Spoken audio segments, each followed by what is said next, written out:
Hi everyone, my name is Marie and my Keystone project is called A New Theory, Rape Myth Acceptance in Everyday Language and Unacknowledged Rape.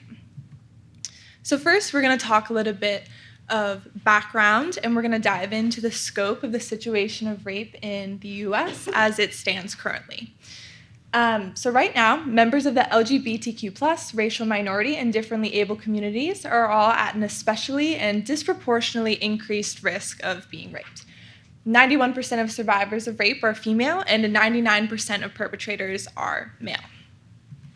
Continuing on, 28.2 million women in the United States have survived an attempted or completed rape. This is 1 in 6 women in the United States. These rapes typically occur between 18 to 24 years old. And what I found to be one of the most alarming statistics that I came across in my research was that 60% of college-age rape survivors are unacknowledged, or they do not know that they were raped. So I'm going to say that one more time. The majority of college-age rape survivors do not know that they were raped. So we're going to pivot just a little bit and talk about a few different definitions so we can start putting the pieces of this puzzle together. So first, we're going to talk about rape myths. What's a rape myth?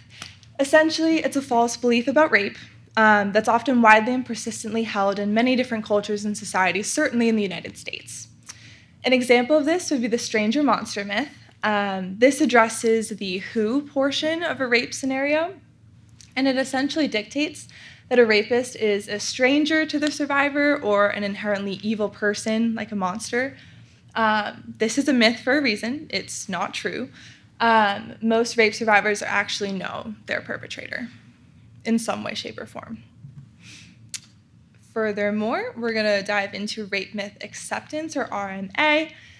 This is a phenomenon, and it essentially occurs when people agree with these rape myths. And several studies have confirmed that this is abundant in everyday language and conversation.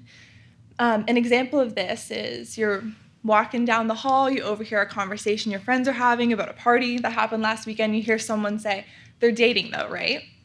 Now, this seems pretty harmless at first glance, but embedded within this comment, there's an implicit acceptance of the stranger monster myth. It expresses that rape can't occur between romantic partners. So now I put together a pretty high-tech visual for everyone here, just to put the pieces together a little bit more. You see the speaker here, it says, "They're dating though, right?" And this phrase is loaded with acceptance of the stranger monster myth. The listener, whether they know it or not, takes away from that, okay, rape can't happen between romantic partners. So in this way, this language, subtly accepting of rape myths, notably influences how one thinks about, understands, and even defines rape. So if that wasn't all a problem enough, there's another problem that we need to talk about. That's another piece to the puzzle that we're putting together, and that's unacknowledged rape. So I'm sure you all recall that I, just a few minutes ago, shared that about 60% of college-age rape survivors do not know that they were raped. So this has dire consequences to the survivor in terms of both healing and justice. In terms of healing, the unacknowledged rape survivor has emotional problems. They interfere significantly more with work and social activities, and overall they feel a lot less happy. In terms of justice, there just is none. If you don't know you were raped, you're not going to tell anyone about it. And so the numbers reflect this phenomenon. College women report 5% of rapes to the police, and women report 8 to 10% of rapes to the police.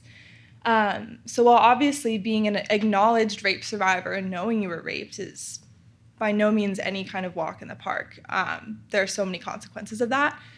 Being an unacknowledged rape survivor is its own beast. Okay, so we just talked a lot about lots of different concepts. So let's dive into the methodology a little bit to continue putting this puzzle together. So this project consisted of a rigorous literature review of primary sources and secondary sources. And afterwards, I was able to complete a synthesis of previous findings. So essentially, additional broader conclusions were drawn from correlations that were already established between more directly related phenomena. So I kind of ended up stringing together lots of things that people had already observed in previous studies. And from that, I was able to develop a new theory. So what is this theory? Here are my findings. This was the thought process behind all of my research. So if rape myth acceptance is abundant in everyday conversation, and it's capable of perpetuating falsehoods about rape, then there must be a widespread public confusion about what constitutes rape. Rape myth acceptance is everywhere, and for a lot of people, it creates this gray zone around the concept of rape, when in reality, it's a crime, it's a black and white event. But it throws this gray cloud around the topic. And this is a totally viable explanation as to why the majority of rape survivors, at least in college, don't know that they were raped. They don't have a handle on what the concept or definition of this phenomenon even is. So wrapping up a little bit more, we're going to move on to just a more formal conclusion. This is the theory that I've developed in a more formal capacity. Feel free to check it out. Essentially, it dictates that rape myth acceptance in everyday language and conversation ultimately contributes, or at least is correlated with the phenomenon of unacknowledged rape and has a significant impact, essentially, on the healing of survivors. So, what did I do with all of this new theory and everything that I researched over the past year? A written report came out of this, as well as a research-based theatrical play. And both of these deliverables provide insights into the pernicious nature of rape myth acceptance within everyday language and explains how it could connect to unacknowledged rape and impaired healing for the survivor. While we weren't able to produce this play formally because senior year happened, we were able to workshop this play just a little bit. Here in this picture, you can see one of my wonderful advisors, Professor Greenwich, and Ava Cronin and Kendall McShane, which were two CFA students, along with Jen Platt, not pictured here, that graciously offered their free time to workshop this play and offer their expertise in order to find a way to most creatively and impactfully communicate this research and this new theory. Finally, the significance of this project for anyone in the future, that they might possess a little bit more clarity when handling situations of rape, and for survivors, that they might otherwise have a better chance of recovery. And before I wrap up, I just want to say thank you to everyone who helped me along the lines throughout this whole project, particularly my advisors, my wonderful advisors. They're both here today, Professor Lynn O'Brien Hallstein and Professor Kirsten Greenwich, all the students at CFA that helped me up, and everyone from Kilachand. Thank you so much for making this project a possibility. Thank you. I'm happy to answer any questions.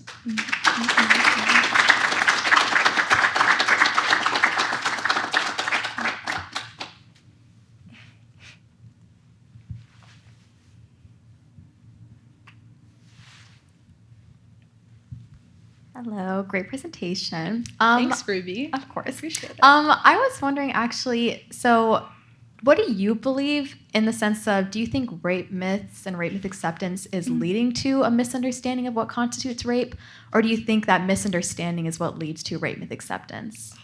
That's a great question. I don't, it's really hard to tell with this kind of research. A lot of concepts are pretty amorphous, and it's very difficult to gain any kind of quantitative understanding of what's really going on. But from what I've seen in the research, it seems as though when people communicate every day in conversations that you hear all around you, there is this implicit acceptance of just the false beliefs about rape. So ultimately, that does contribute to unclear understandings about rape, and then it feeds back into the cycle, and maybe that person then is going to share false beliefs about rape. So it's tough to pinpoint, like, the chicken or the egg, but that's what I have for you.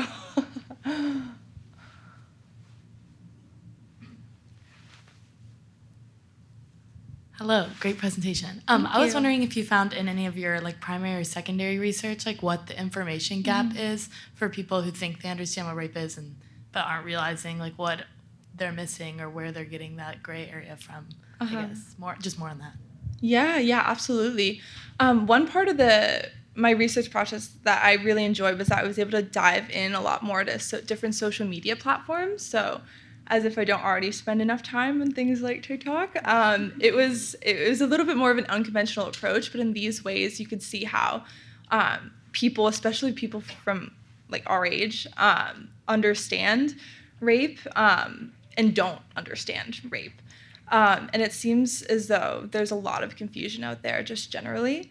I think that that's a great idea for a follow-up project, just to uncover maybe more specifically where people are failing to understand what exactly is going on.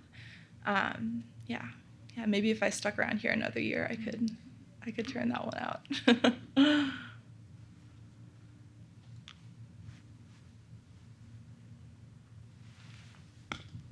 Great job. Can you just talk a little bit more about why you wanted to have a performance piece and what you think, how the role you think that can help in, challenging some of the myths? Yeah, absolutely. Thank you so much for asking. My idea for expressing this research through a play came through just me thinking that this message seemed to be pretty urgent and important, especially for college kids our age. And it's well known that theater is a really great tool to convey important messages, especially in the way that it can kind of reach and tug on heartstrings the way that a traditional paper just really can't.